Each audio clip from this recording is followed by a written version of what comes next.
Daniela, can you stay late tonight? The voice, belonging to my supervisor, Trevor, was a familiar and unwelcome intrusion into the focused rhythm of my afternoon. I didn't even have to look up from my monitor to picture him standing by my cubicle, his posture a carefully constructed blend of casual authority and underlying expectation. He always wore that look when asking for overtime, a faint, almost imperceptible smirk that suggested my compliance was a foregone conclusion. The Henderson account needs some adjustments before tomorrow's presentation, he continued, his tone smooth and unbothered. I finally lifted my gaze, letting it drift past him to the large wall clock. The hands pointed to 4:30 p.m. A heavy sigh formed in my chest, but I held it back, letting it dissolve into the quiet hum of the office. This was the third time this week. The third time my plans to leave on time were being casually dismantled by a last-minute, urgent request that, in all likelihood, could have been anticipated days ago. But I nodded anyway. It was what I did. It was who I was. Sure, Trevor. I'll get it sorted. He gave me a tight, satisfied smile, the kind that didn't reach his eyes, and sauntered off toward his corner office, leaving me in the wake of his expensive, overbearing cologne. My name is Daniela Cortez, and at 38 years old, I had become the silent, indispensable backbone of Nexus One Logistics. For nearly 9 years, I had occupied this very cubicle in our sprawling Denver, Colorado office, serving as the regional operations analyst. My job title was a deceptively simple container for a vast and intricate set of responsibilities. I handled everything from managing our most complex client accounts to designing and integrating the very software systems that kept our entire supply chain, a multi-million-dollar-a-month operation, running smoothly across the vast Rocky Mountain region. My colleagues often joked that I was the human equivalent of our main server, always running, never complaining, and somehow essential to everything working properly. It was a comparison I found more accurate than they probably intended. I had built most of our current systems from scratch in the early years, created the labyrinthine filing protocols that everyone now used without a second thought, and personally cultivated the relationships with key vendors and shipping partners, relationships that Trevor often took credit for in board meetings with a polished, self-aggrandizing flair. Not that I minded much, or so I told myself. I found a deep, quiet satisfaction in the work itself, in the elegant challenge of solving logistical puzzles that others deemed impossible. My brain thrived on untangling knots, on seeing the patterns in the chaos. Daniela's on it had become Trevor's standard, almost reflexive, response whenever our CEO, Helen Brackmore, inquired about a particularly complicated project. He'd been my supervisor for 3 years now, ever since his lateral transfer from the Portland office.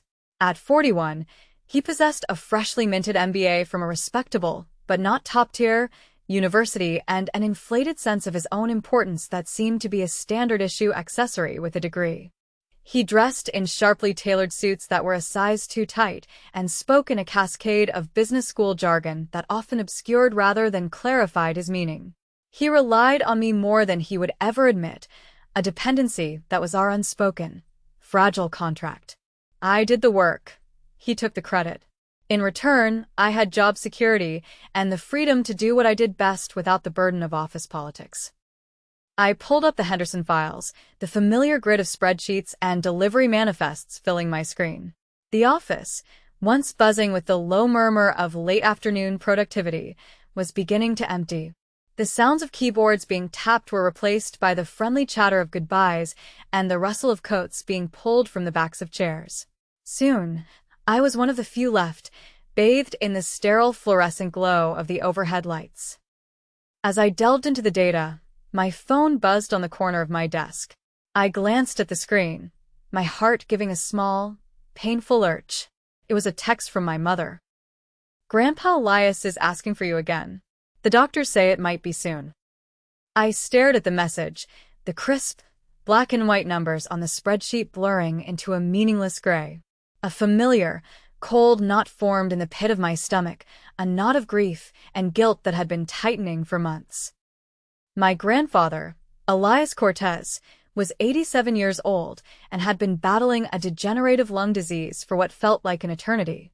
He was a decorated World War II veteran, a man forged from steel and quiet resilience, who had raised me after my parents died in a car accident when I was 12. He was my rock, my anchor, the unwavering moral compass of my life. Everything I knew about resilience, about integrity, about the quiet strength found in doing what needed to be done, I had learned from him. "Everything okay?" Jenna's voice from the neighboring cubicles startled me. She was peering over the divider, her kind face etched with concern. She had seen my distraction, the sudden shift in my posture. "Just family stuff," I replied, forcing a smile that felt brittle and thin. "Nothing urgent." It was a lie, of course, but it was the kind of lie you tell in an office to keep the personal and professional worlds from bleeding into one another. But as I worked late into the evening, updating spreadsheets and cross-referencing delivery schedules for the Henderson account, I could not shake the feeling that time was running out. Grandpa Elias had always been my anchor. He was the one person who truly understood my dedication to my work because he had lived his entire life with the same quiet commitment to duty. I wondered, with a fresh pang of sorrow, if he knew how much I still needed his guidance. The call I had been dreading came at 2 a.m. on a Tuesday morning. I fumbled for my phone on the nightstand, instantly awake with the kind of chilling clarity that comes only when you have been anticipating the worst kind of news. "Daniela, honey, it's time." My mother's voice was steady but strained, a thin thread of composure pulled taut over a well of grief. "Grandpa wants to see you." I drove through the empty, silent Denver streets to the hospital, my mind a frantic whirlwind racing between logistics and grief. I had to call Trevor, I had to arrange for my projects to be covered, I had to book a flight for my Aunt Teresa from Albuquerque. The practicalities were a welcome, if temporary, shield against the overwhelming sorrow. When I entered his room, Grandpa Elias looked smaller than I ever remembered, the proud, strong frame that had once seemed so indomitable now frail against the stark white sheets. But his eyes were still sharp, and they found mine the moment I walked in. He squeezed my hand with surprising strength, a faint, papery rustle of skin against mine. "There's my successful granddaughter," he whispered, his voice raspy but carrying that familiar, unwavering pride that had sustained me through every challenge of my life. "Tell me about work. Are they treating you right?" I sat by his bedside for hours, updating him on the Henderson account, the new efficiency protocols I had implemented, and the cost savings I had identified for our biggest clients. He listened intently, asking sharp, insightful questions that showed he understood the intricacies of my business better than most people half his age. Even as he faced his final hours, he wanted to hear about my achievements. "I taught you to work hard," he said, his grip tightening on my hand, "but I also taught you to stand up for yourself. Don't let anyone make you small, Daniela. You're worth more than they know." He passed away peacefully that Thursday morning, with me holding his hand and my mother stroking his forehead. His last words echoed in my mind, a final piece of guidance from the man who had shaped my world. The funeral arrangements fell naturally to me. I was the organized one, the problem solver, the one who could coordinate flowers and cemetery plots with the same methodical efficiency I brought to shipping manifests.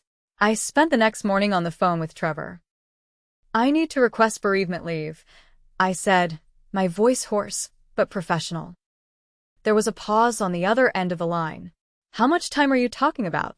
Trevor asked, his tone laced with impatience. 4 days. That should cover the funeral and the immediate family obligations.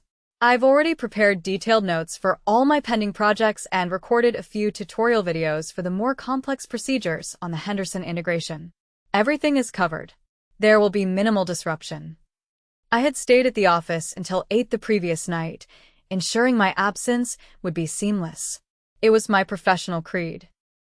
4 days seems excessive, Daniela," he said, the condescension in his voice a physical thing, like a slap. "Can't you handle this over a weekend?" I felt a flash of hot anger, so intense it made my vision swim. My grandfather, my guardian, The man who was more of a father to me than anyone was gone, and my boss was quibbling over a weekend. He was my grandfather, I said, my voice dangerously quiet. There are veterans' burial arrangements to make, family members traveling from out of state, and legal matters to settle. 4 days is the company policy, and it is what I need. Trevor sighed dramatically, as if my grandfather's death was a profound personal inconvenience designed specifically to vex him. Fine. But make sure all your current projects are handed off properly. I don't want any client issues while you're gone. Of course, I replied, my mind already mentally organizing the handoff procedures, my professionalism a shield against the utter callousness of his words.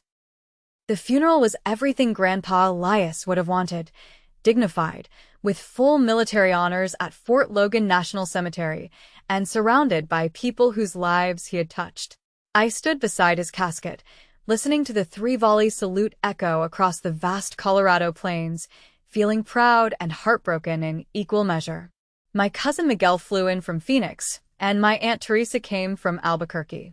We spent hours sharing stories about Grandpa's stubbornness, his terrible jokes, and his unwavering belief that hard work and integrity were the only things that truly mattered. On Saturday evening, we found ourselves going through his papers, discovering medals he had never mentioned and letters from people whose lives he had quietly helped over the years. Teresa held up a yellowed newspaper clipping he had saved. It was an article from the Denver Business Journal about Nexus One winning a regional logistics award a few years back. My name was mentioned in a single sentence. He showed this to everyone at the senior center, Teresa said, her eyes welling up. He was so proud of your career, Daniela. I smiled through fresh tears, remembering how he always asked about my work with such genuine interest. He understood that my job was not just employment. It was a way of serving others, of keeping the complicated machinery of commerce running smoothly. Just like his military service, my work at Nexus One contributed to something larger than myself. Or so I had believed. Monday morning felt strange and hollow as I prepared to return to the office. I had taken exactly the 4 days Trevor had approved, and I had left everything in perfect order before my departure. My work phone had remained silent over the weekend. No urgent emails, no crisis calls, no indication that Nexus One had struggled in the slightest without me. I arrived at the office at 7:30 a.m., 30 minutes earlier than usual, ready to dive back into the Henderson project and catch up on anything that had accumulated. I badged into the building and walked toward my cubicle, noticing that the office seemed unusually quiet for a Monday morning. Then I saw it. My computer monitor was dark. When I tried to log in, the system displayed a stark, impersonal error message. Access denied. Contact it administrator. A cold dread began to seep into my bones. Daniela? Jenna appeared beside me, her face pale and uncomfortable. Trevor wants to see you in his office. Right away. I grabbed my coffee mug, my hand strangely steady, and headed toward Trevor's office. I assumed there was some technical glitch that needed resolving. Maybe the system had automatically deactivated my credentials during my absence, or perhaps there was an urgent client issue that required my immediate attention. I knocked on his door frame and stepped inside. Good morning, Trevor. I'm back and ready to jump into whatever needs attention. He did not look up from his computer screen. His focus was absolute, his dismissal of my presence complete. Actually, Daniela, there's been a change. The way he said it, so clipped and final, made my stomach drop. But I maintained my professional composure. What kind of change? Trevor finally looked at me, his expression a mask of cold, bureaucratic indifference. I've decided to go in a different direction with your position. Your employment with Nexus One is terminated, effective immediately. The words hit me like a physical blow. I stood there, rooted to the spot, processing what he had just said, certain I had misunderstood. I'm sorry. What did you just say? Your position has been eliminated, he repeated, his tone suggesting this was a routine administrative matter, like updating a software patch. We need team members who demonstrate unwavering commitment to their responsibilities. Taking 4 days off, even for personal reasons, shows where your priorities lie. I felt my face flush with a mixture of disbelief and a slow-burning rage. Trevor, you approved my bereavement leave. I submitted the proper paperwork, received written approval, and ensured all my projects were covered before I left. He shrugged dismissively. Approval doesn't mean I have to like it. This company needs people who put work first, who understand that our clients depend on us. When you choose family over professional obligations, it sends a message about your dedication. I buried my grandfather, I said, my voice rising despite my every effort to remain calm. He was a World War II veteran who raised me after my parents died. This wasn't a vacation. It was honoring the man who taught me everything about responsibility and commitment. That's very touching, Trevor replied, his sarcasm cutting deep. But personal circumstances don't excuse professional lapses. Your decision to prioritize personal matters over client needs demonstrates that you're not the right fit for our culture. I stared at him, the carefully constructed world I had built over 9 years crumbling in real time. 9 years of exemplary service, 9 years of staying late and solving impossible problems, 9 years of building the very systems that kept this company running, all erased because I had dared to grieve properly. A former colleague, Maya, called me that afternoon. Daniela, I just heard what Trevor did to you, she said, her voice tight with anger. I need to tell you something, but you have to promise to keep this confidential until I figure out how to handle it. Of course, I replied, curious about her urgency. Trevor's been taking credit for your work in executive meetings, she began. Last month, he presented your entire Henderson account optimization plan as his own strategic initiative to the board of directors. Helen was so impressed that she's considering promoting him to regional manager. I felt a cold clarity settle over me as Maya continued describing Trevor's systematic appropriation of my accomplishments. He had not just fired me for grieving my grandfather, he had stolen my professional identity to advance his own career. The man who called me irreplaceable had been building his reputation on my innovations while positioning himself to eliminate the one person who could expose his incompetence. Maya, I said slowly, an idea beginning to form, I think Trevor just made the biggest mistake of his career. The next few days were a blur of activity. Instead of dwelling on anger or self-pity, I began researching the logistics consulting market in Colorado. Within 2 hours, I had identified 6 companies that specialized in supply chain optimization and 3 independent consultants who were earning significant fees for exactly the kind of work I had been doing at Nexus One. The difference was that consultants charged premium rates for project-based work, while employees accepted steady salaries for unlimited availability for Trevor's last-minute demands. I worked from my home office, feeling productive and valued in ways I had forgotten were possible. By Tuesday afternoon, I had created a professional website, updated my LinkedIn profile, and reached out to former vendors who had always praised my efficiency and problem-solving abilities. The response was immediate and encouraging. Wednesday morning brought my first consulting contract, a 2-week project analyzing distribution bottlenecks for a growing e-commerce company. The daily rate was more than I had earned weekly as a Nexus One employee, and the scope was limited to specific deliverables, rather than endless availability. For the first time in years, I was being compensated fairly for my expertise, rather than taken for granted. Thursday afternoon, while reviewing supply chain data for my second client, I received an unexpected phone call from a former Nexus One colleague who had left the company 6 months earlier. Daniela, I heard what happened at Nexus One. That's their loss and our gain. I have 3 clients who need exactly your expertise. As I discussed project scope with my new client, Helen Brackmore called a 3rd time. I let it go to voicemail and continued my consultation. That evening, I received a text from Jenna. The Henderson integration crashed completely. Trevor's been in emergency meetings all day. Helen looks furious. Everyone's asking where you are. I poured myself a glass of wine and sat on my balcony, watching the sunset paint the Rocky Mountains in shades of gold and crimson. Grandpa Elias had taught me that the best revenge was not emotional satisfaction but professional excellence. By firing me for honoring his memory, Trevor had handed me the keys to my own liberation while ensuring his own professional destruction. My phone buzzed with another call from Helen. I set it aside and opened my laptop to work on my expanding consulting business. Some lessons, I reflected, could only be learned through consequences. Trevor was about to discover that competence could not be faked, that institutional knowledge could not be stolen, and that firing your most valuable employee during a crisis was a mistake that no MBA could fix.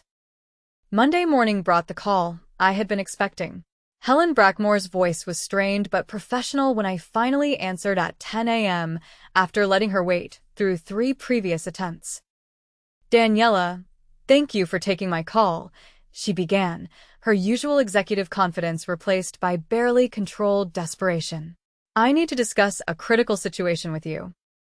"Of course, Helen," I replied calmly, sitting in my home office with contracts from 3 new consulting clients spread across my desk. "What can I help you with?" "The Henderson account integration has completely failed," she said, her words tumbling out rapidly. "The system crashed over the weekend, and we've lost access to all their shipping data. Their freight is backed up at 4 distribution centers, and they're threatening to terminate our contract unless we resolve this immediately." I sipped my coffee and waited for her to continue. Through my window, I could see the snow-capped peaks of the Front Range, reminding me of how much larger the world was than Nexus One's small crisis. "Trevor assured me that he understood your systems completely," Helen continued, "but it's become clear that no one else has the access codes or technical knowledge to restore the integration. We need your expertise." "I see," I said neutrally. "And what, exactly, are you proposing?" "I'd like to offer you a consulting contract to fix this problem," she said quickly. "We'll pay your standard consulting rate, plus a completion bonus. This could be resolved in a few days if you're available." I paused, pretending to consider her offer, while actually reviewing the email I had received that morning from a logistics firm in Seattle. They wanted me to design their entire supply chain system, a 6-month project worth more than I had earned in 2 years at Nexus One. "Helen, I appreciate the offer," I said finally, "but I'm afraid I'm not available for that type of work." The silence stretched long enough that I wondered if the call had dropped. Then Helen spoke again, her voice smaller. "What do you mean you're not available?" "My priorities have changed," I explained, echoing Trevor's own words back to her. "I'm focusing on clients who value long-term partnerships rather than short-term problem-solving. I'm sure Trevor will figure something out." Helen's breathing was audible through the phone as she processed my polite refusal. "Daniela, I think there's been a misunderstanding about your termination. I wasn't involved in Trevor's decision, and I don't think he properly considered the implications." "There's no misunderstanding," I replied gently. "Trevor made it very clear that Nexus One needs employees who put work before personal obligations. I respected his decision and moved on accordingly." "But this is different," Helen protested. "We're talking about a consulting arrangement, not employment. You'd be working as an independent contractor." "I understand the distinction," I said. "But I've already committed to other clients who appreciate my expertise from the beginning of our relationship, rather than only when they're facing a crisis." I could hear Helen conferring with someone in the background, probably Trevor, frantically trying to salvage his reputation. When she returned to the call, her tone had shifted from desperation to something approaching panic. "The Henderson account is worth $2 million annually," she said. "If we lose them, it will impact our entire operation. Surely, we can work something out." "I'm certain you'll find a solution," I assured her. "Trevor mentioned that no one is irreplaceable, so I'm confident he'll demonstrate that principle." "Daniela, please." Helen's professional facade finally cracked. "I'm asking for your help not just as CEO of Nexus One, but as someone who genuinely regrets what happened to you. Trevor made a terrible mistake." "I appreciate your honesty, Helen," I said, meaning it. "But I learned from my grandfather that respect is earned through consistency, not crisis management.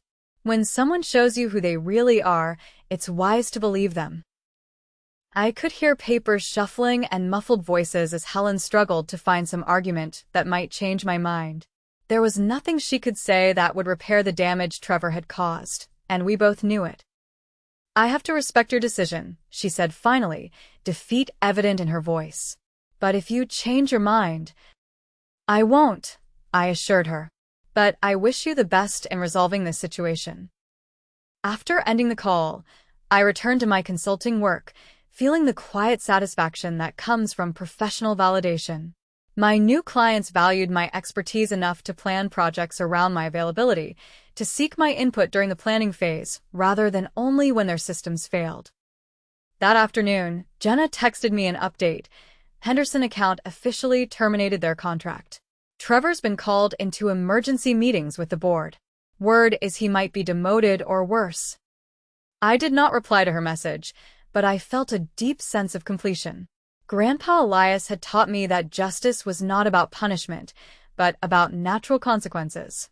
Trevor had chosen to prioritize his ego over competence, to steal credit rather than earn it, and to fire the person whose knowledge he needed most. The consequences were simply the inevitable result of his choices.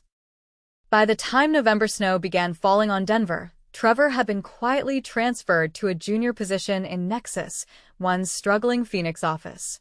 Helen had hired an expensive consulting firm to rebuild the systems I had created, but they lacked the institutional knowledge that made those systems effective. 3 more major clients had switched to competitors, and Nexus One's reputation in the Colorado logistics market had suffered permanent damage. Meanwhile, my consulting practice was thriving. I had built a client base that valued expertise over availability, results over presence, and long-term relationships over short-term exploitation.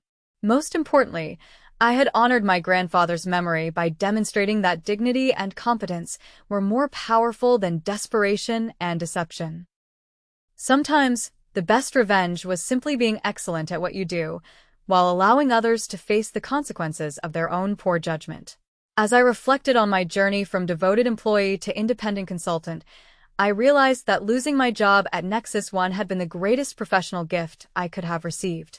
It forced me to discover my true worth in a market that rewarded competence rather than loyalty, and showed me that standing up for family was always the right choice, no matter what the cost.